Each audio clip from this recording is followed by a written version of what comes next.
jawab. Tadi kami bilang sama Pak Ketua bahwa Pak, kami udah surat Pak, surat permohonan sita atau blokir.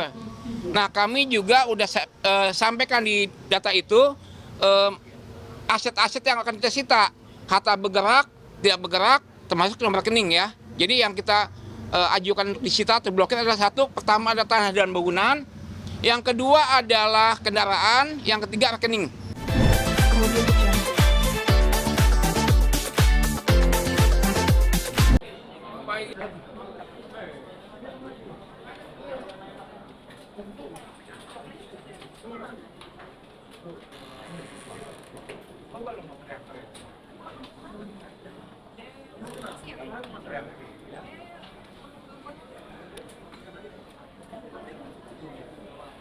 Jalan dulu yang buat paknya, jalan dulu ya, bentar ya. Dulu ya. Tadi panggilan aman yang kedua, tadi panggilannya masih dianggap belum sah, gitu ya. Kenapa? Karena satu alamat yaitu Olivia itu yang beralamat di Jalan Manggis, Kalibata Indah itu nggak nyampe suratnya, sehingga tadi Pak Ketua minta maaf, gitu ya, minta maaf sama kami dan akan menugaskan langsung oleh pengadilan yang nanti membawa surat itu ke rumahnya Ibu Nia Deniati yang beralamat di Kalibata Indah itu. Nah, sehingga akan diulang lagi panggilannya 1 minggu ke depan. Jadi kalau biasa 2 minggu, oleh Pak Ketua, saya nggak mau lagi tunda 2 minggu. Saya maunya cukup 1 minggu. Karena ini panggilannya udah yang ketiga. Yang kedua juga bahwa ini perkara yang kami nilai ini sangat rame ya, sangat rame, dan Pak Ketua tahu ya bahwa jumlah korbannya itu banyak sekali. Jadi nggak pernah ada namanya pelakunya adalah pesohor atau artis, jumlah korbannya sebanyak itu. Berapa jumlah tadi Pak Ketua bilang? 179. Nah, begitu. Makanya Pak Ketua bilang kami atensi terhadap eksekusi ini dan kami pastikan setelah Rabu depan tanggal 11 mereka nggak datang, langsung ya surat yang kami tadi serahkan pada Ketua Pengadilan untuk disita itu akan kami jalankan. Begitu. Suratnya tidak sampai karena alamatnya tidak ditemukan atau tidak ada yang bersangkutan di alamat itu, Pak? Kemarin panggilannya lewat pos, ya.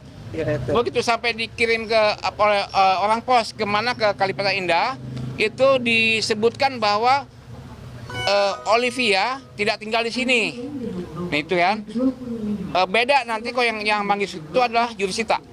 Jurusita pasti akan, kalau dia nggak datang ke situ, nggak ngaku nggak tinggal di sini, maka dia akan temuin Pak RT untuk tanyakan itu betul nggak rumahnya udah pindah tangan atau masih di situ rumahnya.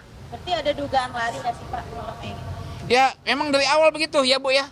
Waktu dia sidang pertama itu selalu menghindar, nggak mengaku bahwa itu rumahnya Nia ataupun rumahnya Olivia, begitu. Sehingga setelah 3 kali panggilan dan tugaskan jurusita pengganti dari pengadilan, baru ditemukan memang itu rumahnya dia, gitu.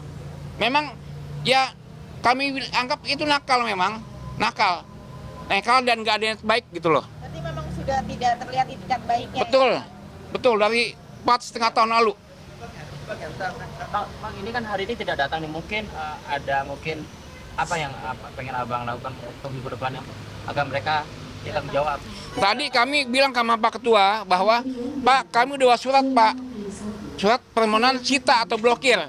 Nah, kami juga udah sampaikan di data itu aset-aset yang akan kita sita, harta bergerak, tidak bergerak, termasuk nomor rekening ya. Jadi yang kita ajukan untuk disita atau blokir adalah satu, pertama ada tanah dan bangunan, yang kedua adalah kendaraan, yang ketiga rekening.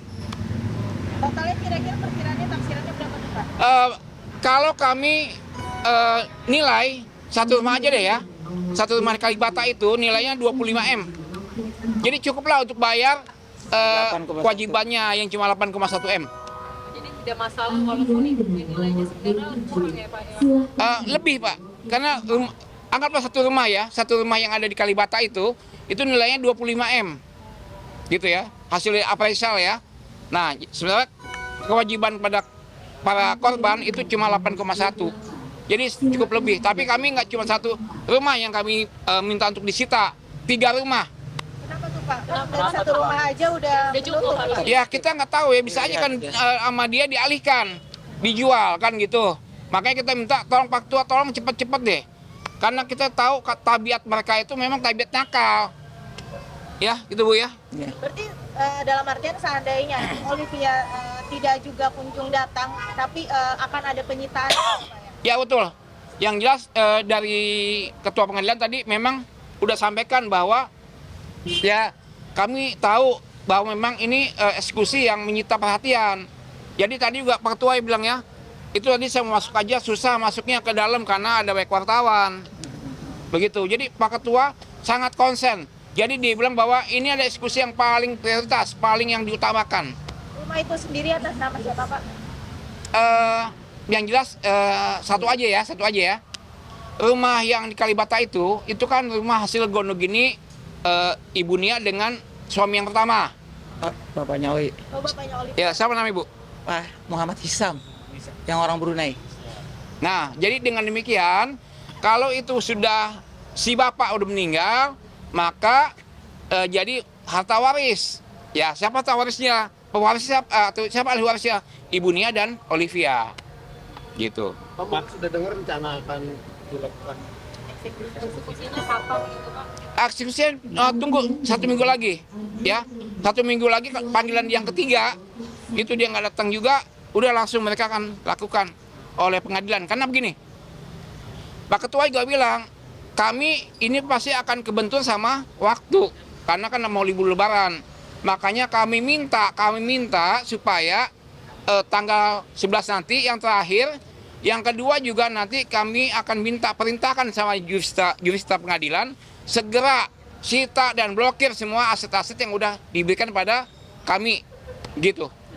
Bang, ini kan kedua kali udah tidak hadir. Mungkin mulai detik ini mungkin mau diusahakan untuk berupaya untuk komunikasi dari mereka atau siapa? Biar mereka respon atau siapa? Bu Agusin jawab Bu, pernah nggak? Nggak pernah yang adanya komunikasi. Udah telepon juga udah nggak bisa. Apalagi kalau kita mau nemuin orang jurusita aja mau ngantri surat yang nggak ketemu ya, nggak bisa sembarang orang juga gitu. Jadi nggak pernah. Memang dari awal ya kalau menurut saya etika tidak baik gitu. Selalu menghindar seperti itu. Sudah dari awal-awal sebelum kami laporkan ke pidana itu hampir 4 bulan kami mencoba mencari berkomunikasi secara kekeluargaan, tapi memang dari awal sudah tidak baik, tidak ada gitu. Terus menanti pastinya, karena terus terang sampai saat ini korban ini juga kan masih menanggung hutang karena masih banyak ada yang pinjam di bank, ada yang nggak ada sertifikat sawahnya, yang orang kampung banyak ada yang sertifikat sawahnya digadaikan, artinya kan dia harus membayar bunga terus. Dan mereka juga sampai saat ini kan banyak yang masih belum kerja karena ada yang sudah bekerja disuruh berhenti, akhirnya kan udah susah lagi mencari kerja. Ya sekali lagi kami itu semua para korban yang menantikan hal ini, makanya tadi saya sampaikan langsung kepada Pak Hakim, Pak tolong segera diselesaikan, segera bisa disita gitu ya, karena memang para korban sudah menunggu gitu loh. Itu hampir 4,5 tahun kita menunggu, itu bukan waktu yang singkat. Dengan mereka harus membayar bunga bank dan sebagainya, itu luar biasa ya, menjadi beban. Yang membuat juga dari ibu sendiri dari mereka itu sudah tidak pernah ada respon sama sekali.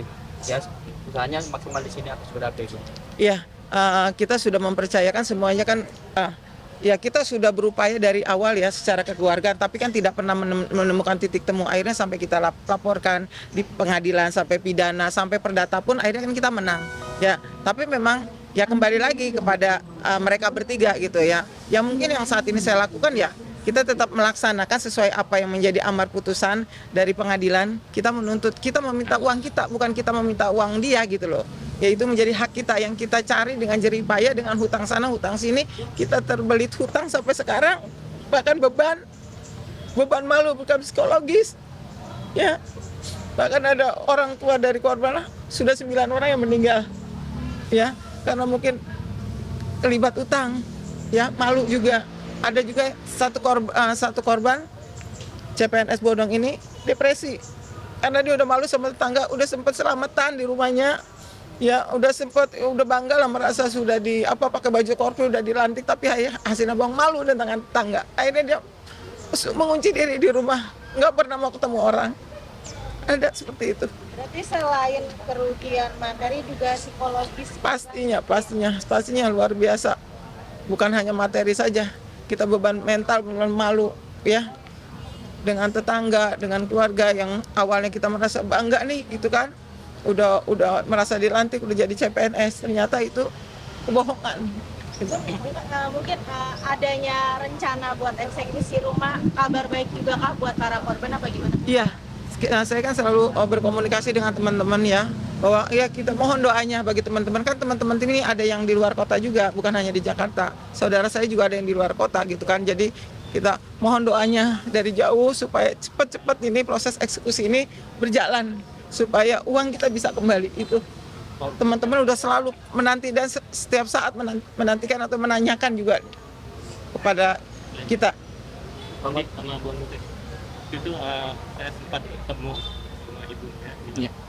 Gimana terkait kasus yang menimpa anaknya, dia bilang saya tidak ada hubungannya lagi. Tanggapannya Pak Udi sama Bang Nute. Ya, kalau dibilang ada hubungannya, kami anggap ada. Kalau kami anggap ada ya, kenapa anggap ada? Karena memang waktu Olivia dan Rafli nerima uang dari para korban ya Bu ya, itu mereka menggunakannya dan diakui kok gitu ya oleh Olivia bahwa acara yang mereka buat itu apa namanya pesta pernikahan ya, pernikahannya itu kan itu asal dari mana? Kalau bukan dari uang nggak kerja. ya karena dia nggak kerja gitu. Dan kemudian yang pasti ada pengakuan juga dari kuasa hukumnya ya, betul Bu ya, itu bahwa memang kami udah bilang angkat tangan ya. Iya. Angkat tangan bahwa memang Olivia memang udah punya tabiat jelek itu udah lama. Jadi ini bukan yang pertama, ini yang udah ketiga kali gitu ya urusan dengan kepolisian. Gitu sama pidananya ya nipu, gelap gitu. Jadi ya buat kami dan juga oleh pengadilan tadi sampaikan, pertama ini adalah rekor pelakunya artis dengan jumlah korban paling banyak ya, 180 orang. Yang kedua, ini perkara pertama artis yang udah masuk penjara dan juga dibuat perdata supaya uang ini tadi dikembalikan.